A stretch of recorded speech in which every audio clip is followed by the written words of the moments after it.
तो जी lecture number 4 है। Last class तक हम लोग ने कुछ full time, temporary versus permanent, full time versus part time, और हम लोग ने एक जो है ना चीज भी पढ़ी थी कि इन दोनों चीजों को हम लोग क्या करते हैं, इंटीग्रेट करते हैं। जैसे कि हम लोग क्या करते हैं, फुल टाइम टेम्पररी कॉन्ट्रैक्ट देते हैं या फुल टाइम परमानेंट कॉन्ट्रैक्ट देते हैं, part time temporary permanent contract कैसे आप इंटीग्रेट करते हो।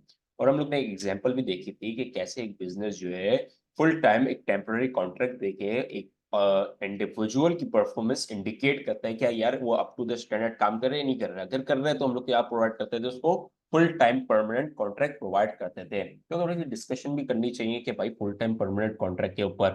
ठीक हो गया। Full time, full time permanent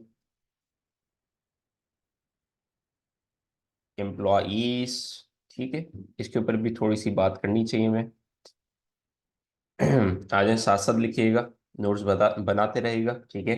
अच्छा, सबसे पहली चीज ये कि आप जब full time permanent employees hire करते हैं, मतलब परमानेंट कॉन्ट्रैक्ट उसको प्रोवाइड कर देते हैं, तो सबसे पहली चीज जो है वो क्या चीज फुलफिल होती है, जॉब सिक्योरिटी फुलफिल होती है। और आपको याद होना चाहिए कि एग्जामिनर आपसे ये नहीं पूछेगा कि भाई कौन सा मोटिवेशनल थ्योरिस्ट ने ये बोला था, कौन सी मोटिवेशन फुलफिल होगी। तो आपको एक चीज पता होनी चाहिए जो कि बहुत ही ऑब्वियस सी बात है, जो एस लेवल के अंदर हम लोग पढ़ते हैं। अब्राहम मैस्लो ने सजेस्ट करा था अपनी हायरार्की ऑफ नीड्स के अंदर कि अगर आप जॉब सिक्योरिटी फुलफिल करते हो एक इंडिविजुअल की, तो वो क्या चीज हो जाएगा, मोटिवेट हो जाएगा। ऑब्वियस सी बात है ये तो, ठीक है।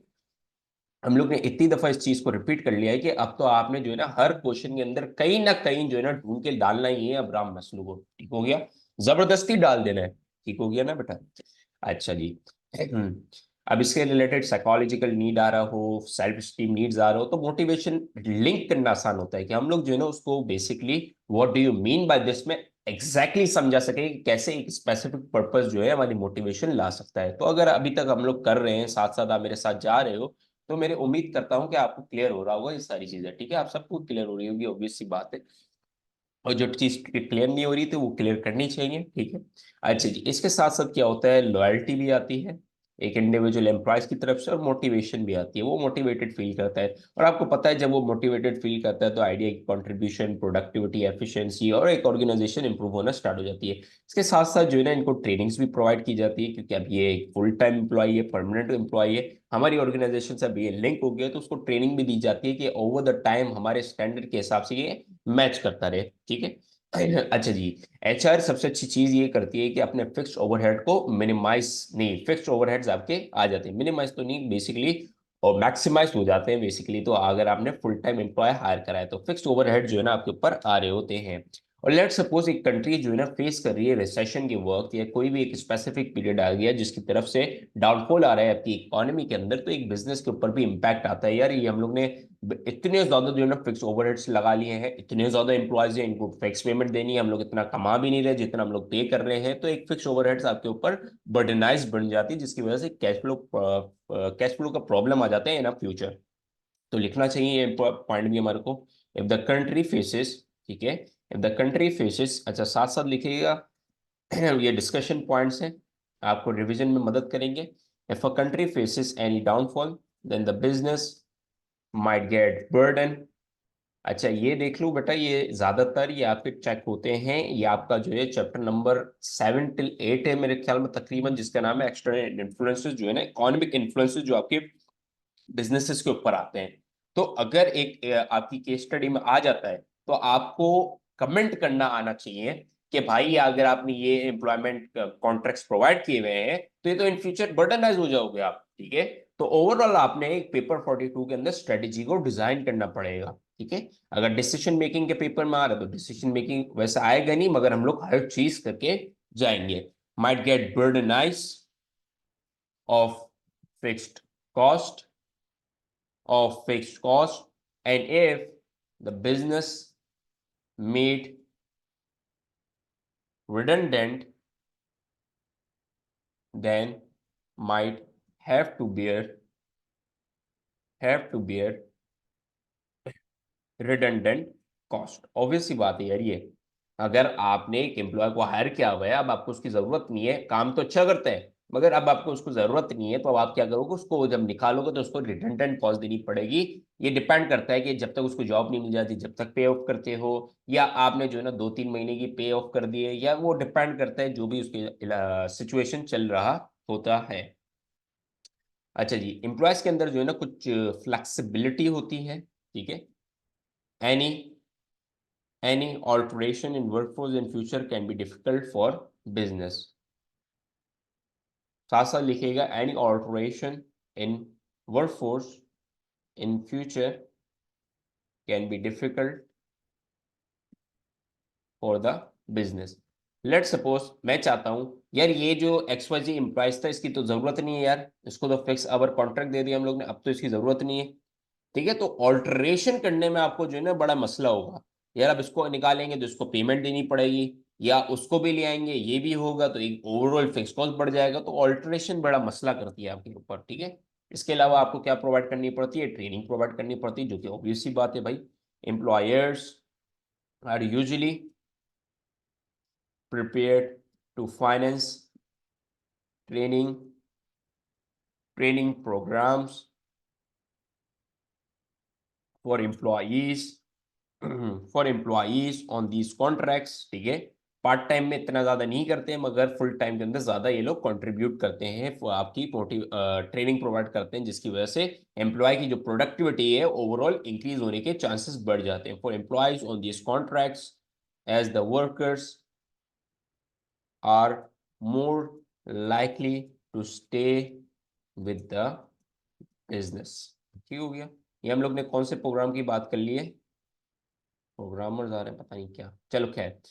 हम लोग ने अभी तक बेटा दो कॉन्ट्रैक्ट की बात करी कि भाई ये कॉन्ट्रैक्ट होते हैं, full time versus part time, temporary versus permanent. हम लोग ने थोड़ा सा इंटीग्रेट किसको करके पढ़ा कि आपको पहले फुल टाइम वर्सेस टेम्पररी दी जाती है, फिर फुल टाइम वर्सेस परमानेंट दी जाती है। पहले फुल टाइम वर्सेस परमानेंट के अंदर आपको चेक किया जाता है, फिर फुल टाइम वर्सेस परमानेंट दी जाती है, फिर उसके अंदर कुछ फायदे होते हैं बिजनेस के लिए, कुछ नुकसान होते हैं बिजनेस के लिए, और यहाँ पे जो है ना ये सारी चीजें एंड होती है। अब हम लोग के पास जो है ना कुछ डिफरेंट एम्प्लॉयमेंट कॉन्ट्रैक्ट्स आते हैं। अच्छा, ये एम्प्लॉयमेंट कॉन्ट्रैक्ट्स आपने पहली दफा सुनोगे, ठीक है। ये एक नए नए कॉन्ट्रैक्ट्स होते हैं जो कि आप ऑफर करते हो, ठीक है। हम लोग ने ये तो पढ़े हैं, ये जो ट्रेडिशनल जो हमारे को पता है, ये वाले contracts part time, full time, permanent versus temporary, ये तो हमारे को पता थे, ठीक है। अब थोड़े से नए कॉन्ट्रैक्ट्स आए हुए हैं जो कि ऑर्गेनाइजेशंस इस्तेमाल करती है। सबसे पहले जो है ना आपके पास है zero hour contract. Zero hour contract. अच्छा, बेसिकली पहले डिस्कशन सुन लेना, पहले बेसिकली डिस्कशन सुन लेना, और फिर जो है ना हम लोग इसके ऊपर एक पूरी सी जो है ना डिटेल जो है ना लिख लिख लेंगे। जीरो ओवर कॉन्ट्रैक्ट क्या होता है वो जरा सुनना। जीरो ओवर कॉन्ट्रैक्ट ये होता है कि हम लोग एम्प्लॉयज को बोलते हैं यार एक काम करो, हम लोग एक कॉन्ट्रैक्ट लेके आते हैं आपके पास, ठीक है। अच्छा, बेसिकली पहले सिचुएशन सुन लो, ज्यादा फिर क्लियर होगा। इम्तियाज है, इम्तियाज में रमजान के वक्त क्या हो जाता है, डिमांड इंक्रीज हो जाती है, ओ भाई धक्कम धक्की पेलम पेली स्टार्ट हो जाती है, पूरा सा जो है ना रश बढ़ जाता है।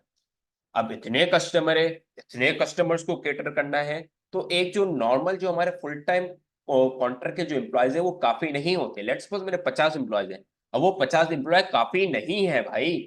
अब लेट सपोज आपको 50 एम्प्लॉय क्या करते थे, उसमें से कुछ एम्प्लॉय जो है लोड करते थे माल, मतलब ट्रक से बाहर निकालते थे माल, फिर इम्तियाज के अंदर स्टॉकिंग होती थी। कुछ जो है ना एम्प्लॉयज घूम रहे होते थे, कुछ हेल्प करने के लिए, कुछ होते हैं ट्रॉली सेट कर रहे होते हैं, कहीं यहाँ वहाँ ट्रॉलियां पड़ी है तो सेट कर रहे होते हैं कि रश न बढ़ जाए।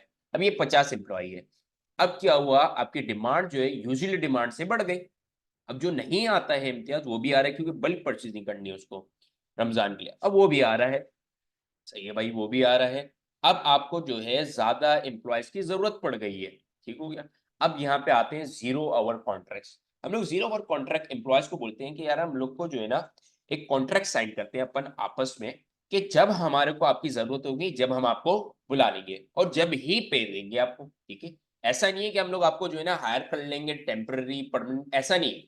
जब आपको, जब हमारे को आपकी जरूरत होगी, जब हम आपको कॉल करके बुला लेंगे, कल आप आ जाओगे, लेट सपोज आपने 8 घंटा काम करा, 8 घंटे की पेमेंट दे देंगे और अल्लाह हाफिज, ठीक है, अल्लाह हाफिज। अगर हमारे को परसों कहीं जरूरत पड़ी आपकी, तो हम आपको बुला लेंगे, वरना हम आपकी जरूरत नहीं है, ठीक है। अब हमने उससे बात करी यार, हम लोग ने 2 दिन बाद उसको वापसी कॉल करी, यार भाईजान आपकी जो है ना हमारे को जरूरत पड़ गई है, आप जो है ना कल वापसी आ जाएगा, वो वापसी आ जाएगा, ठीक है। और उसके बेसिस पे जितना वो काम करेगा उसके बेसिस पे उसको मिल जाएगा, जिसको हम लोग जो है वेजेस भी कहते हैं और उर्दू वर्ड में दिहाड़ी भी कहते हैं, ठीक है। तो उस वेजेस के बेसिस पे वो काम करेगा, ठीक है। लेट सपोज हमारे पास 50 जो है फुल टाइम एम्प्लॉय है, और लेट सपोज 20 जो है हम लोग ने 0 आवर कॉन्ट्रैक्ट एम्प्लॉय हायर किए हुए हैं, कि जब हमारे को जरूरत पड़ती है जब हम उसको बुला लेते हैं, और जब जरूरत नहीं पड़ती जब हम उसको नहीं बुलाते, भाई खत्म। और जो पेमेंट होती है जब वो आते हैं काम करते हैं उस वक्त हम लोग उसको पेमेंट देते थे, रेदर देन हम लोग उसको पेमेंट वेमेंट कुछ नहीं देते, ठीक हो गया। ये जो है ना आपको अलाउ करती है फ्लेक्सिबिलिटी, एचआर जो है ज्यादा फ्लेक्सिबल हो जाती है कि भाई अगर एम्प्लॉय की क्वांटिटी कहीं बढ़ानी है तो ये आ जाएंगे, कहीं कम होनी है नहीं बुलाएंगे भाई। जैसे कि मैन्युफैक्चरिंग डिपार्टमेंट में या मैन्युफैक्चरिंग बिजनेस के अंदर बहुत ज्यादा होता ही है। लेट सपोज मेरे पास जो है ना 1000 एम्प्लॉयज काम कर रहे थे मैन्युफैक्चरिंग, उसमें लेबर इंटेंसिव हमारा बिजनेस है, ज्यादा एम्प्लॉयज है हमारे पास, 1000 एम्प्लॉयज है। अब लेट सपोज डिमांड बढ़ने लगी, ठीक है। हम लोग जो है ना लेट सपोज रमजान की वजह से हमारी डिमांड बढ़ गई है, अब हमारे पास 1000 एम्प्लॉय है, हमारे को 500 एम्प्लॉयज और हायर करने हैं, मगर हमारे को ना टेम्पररी करने हैं ना परमानेंट करने हैं, ठीक है। हमारे को 0 आवर कॉन्ट्रैक्ट पर करने हैं, या जब हम बुलाएंगे जब आ जाना 500 के 500 एम्प्लॉय, और जब हम ना बुलाए नहीं आना, और जिस दिन आओगे उस दिन पेमेंट होगी, वरना पेमेंट नहीं मिलेगी, जब काम ही नहीं करोगे तो पेमेंट कैसे मिलेगी। तो बेसिकली 0 आवर कॉन्ट्रैक्ट यही है, ठीक है। तो हम लोग यहाँ पे थोड़ी सी डिस्कशन कर लेते हैं इसकी। साथ में लिखिएगा, ठीक है, साथ में लिखते रहेगा। और थोड़ी सी स्पीड जो है ना आप लोग की तेज हो जानी चाहिए, अभी तक तो पेपर इतने करीब आ गए हैं, तो राइटिंग स्पीड जो है बेटा आप लोग की तेज हो जानी चाहिए, मेरे से ज्यादा आप आगे भाग जाएं, ठीक है। मैंने अभी तक कुछ लिखा ना हो मगर आप कुछ लिख दें, ऐसी स्पीड होनी चाहिए। Employees are only paid are only paid if they are called upon for the work, ठीक है। जब काम के लिए जब आना है वरना नहीं आना, ठीक हो गया भाई।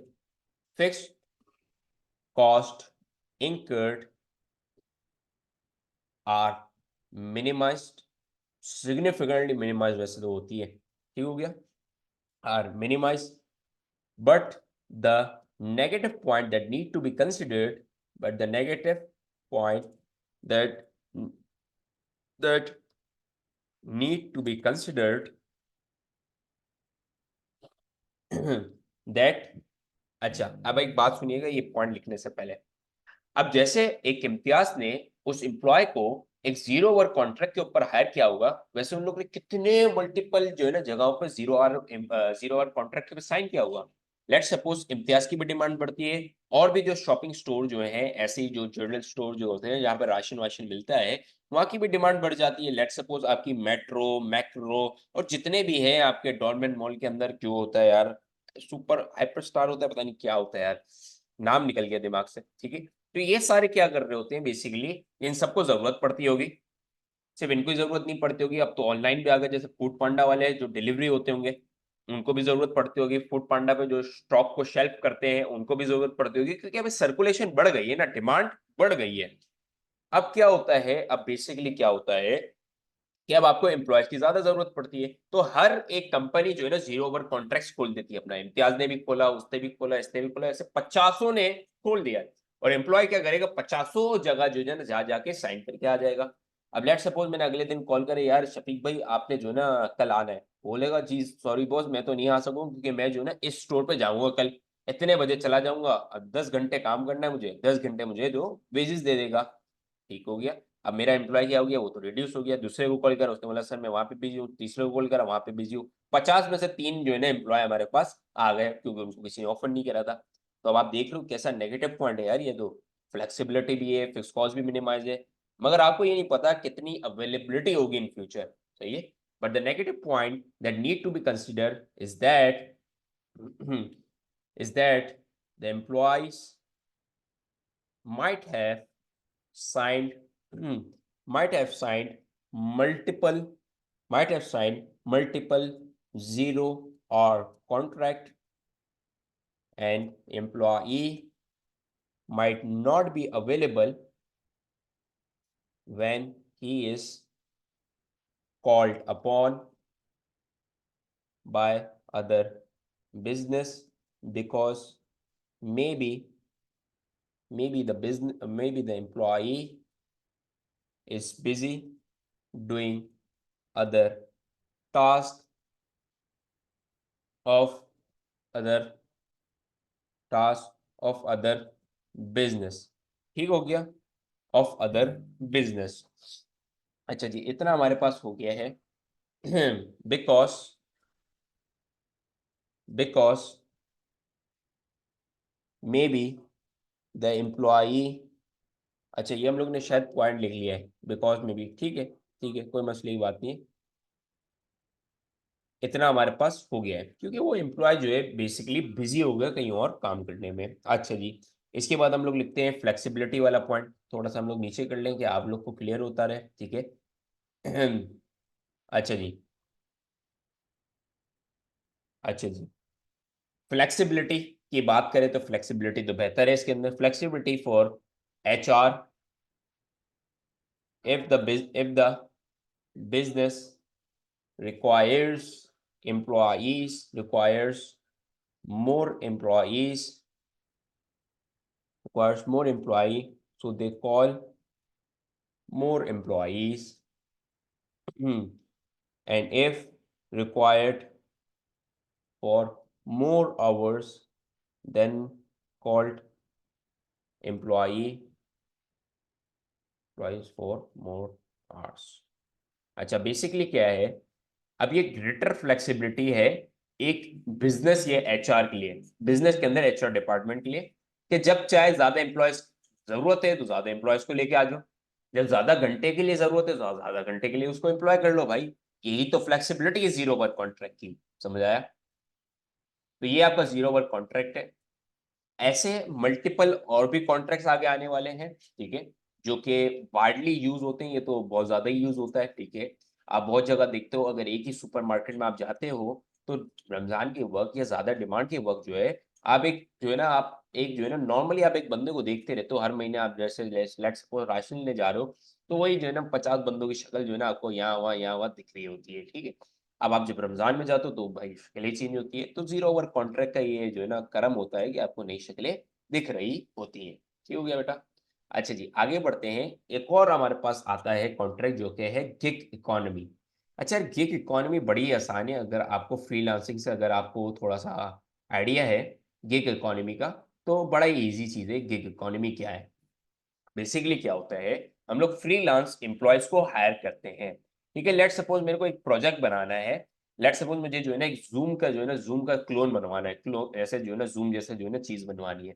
अब मैं क्या करूंगा, मैं जो है ना अपवर्क पे जाऊंगा, अपवर्क के अंदर स्क्रॉल करूंगा, फ्रीलांसिंग वेबसाइट पे जाऊंगा, फाइवर पे जाऊंगा, और पता नहीं कौन कौन सी जो है ना freelancer.com पे जाऊंगा, हर जगह जाऊंगा, वहां से एक फ्रीलांस एम्प्लॉय को लेके आऊंगा, ठीक है। ऑनलाइन वो बंदा होता है, रिमोटली बैठ के वो काम कर रहा होता है, उसको मैं बोलूंगा यार ये स्पेसिफिक जो है ना मुझे प्रोजेक्ट बनवाना है, इसको जो है ना इसकी ड्यूरेशन 1 महीने है, आप मुझे ये बताओ कि कितने वक्त तक काम करके दे दोगे, ठीक है। तो फ्रीलांस एम्प्लॉय जो है ना एक बेसिकली हम लोग उसको कॉन्ट्रैक्ट पे हायर करते हैं, इतने स्पेसिफिक टाइम पीरियड पे ये प्रोजेक्ट कंप्लीट करके दे दो, ठीक है। तो वो फ्रीलांसिंग बहुत ज्यादा मशहूर हो गई, अब तो गिग इकोनॉमी एक बड़ी आम चीज हो गई है, और बहुत सी फर्म एक एम्प्लॉय को हायर नहीं करती है।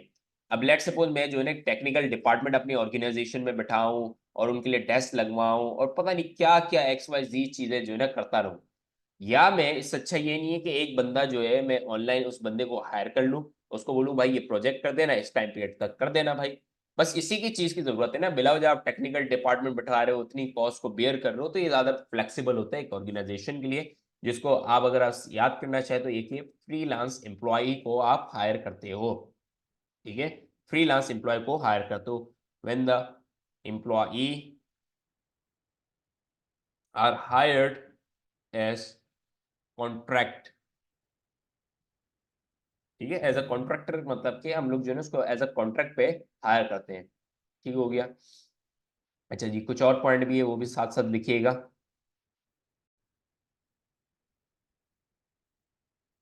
ठीक है, सेकंड पॉइंट लिखिएगा। The senior the senior H R director the senior H R director will be analyzing the situation, will be analyzing। अच्छा, कोई स्पेलिंग गलत हो जाए तो आप लोग करेक्ट कर लीजिएगा, जल्दी जल्दी लिख रहा होता हूँ मैं।